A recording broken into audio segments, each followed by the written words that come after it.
Kim Kardashian has built an empire on the idea of pushing boundaries. And with Skims, she's turned minimalist shapewear into a cultural moment. But this week, she may have gone a step further, or perhaps a few steps too far, with Skims' newest capsule, coyly and boldly named the Ultimate Bush. The product is essentially a barely there thong with faux pubic hair attached to the front, available in different textures and tones. And the internet did what the internet does best. It lost its mind. The launch didn't come in silence. Skims rolled out a campaign video staged like a 1970s game show called Does the Carpet Match the Drapes? A retro set parody where a suited host asks a live studio audience to guess whether each model's hair down there matches the color and style of the hair on her head. It's campy, intentionally theatrical, and on paper it's playing with the absurd. A wink at beauty standards, body expectations, and the culture of matching everything to everything else. In practice, the parody skirts a fine line between satire and objectification, and many viewers were quick to call it out.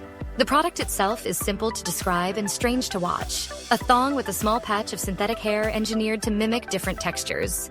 The tagline Skims chose, "With our daring new faux hair panty, your carpet can be whatever color you want it to be," is equal parts cheeky and provocative. And some people found that combination hilarious, while others found it tone-deaf. Within an hour of the video hitting Instagram, the comments exploded. One follower wrote, "I'm calling 911." Another joked, "I just Googled the date to make sure it's not April 1st. Those reactions capture the mix of disbelief, amusement, and confusion that flooded social feeds. Beyond the initial shock value, the launch raises a few interesting questions. Is this a playful critique of the beauty industry's obsession with customization?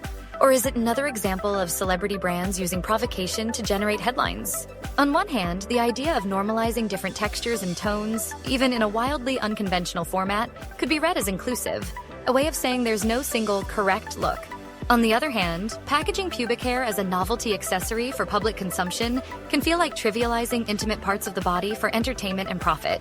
The campaign's 1970s game show aesthetic is intentionally over the top.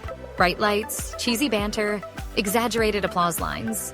That theatricality gives the launch a layer of self-awareness, as if Skims is nudging viewers to question their own reactions. But satire only lands when the audience sees the joke.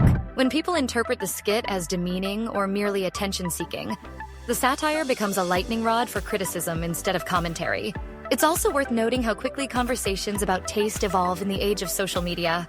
A product that might have flown under the radar a decade ago now becomes a trending topic within minutes, dissected by late-night hosts, fashion commentators, and meme accounts. For every viewer who laughs and moves on, there's another who sees the campaign as an example of celebrity excess, the kind of product that exists primarily to provoke headlines rather than to solve a problem. Kim Kardashian is no stranger to controversial moves, and controversy often equals cultural conversation. Skims has repeatedly shown an ability to reshape conversations about bodywear and beauty. And whether the Ultimate Bush will be remembered as a clever bit of marketing or an ill-advised stunt likely depends on how the public, and Skims itself, follows up.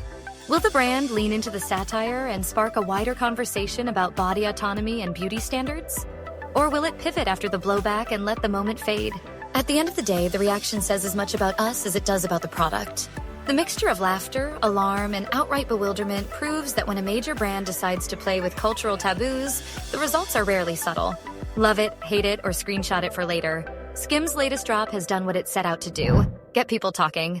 What remains to be seen is whether the conversation will land anywhere meaningful, or if this moment will simply be another flashy blip in the endless scroll.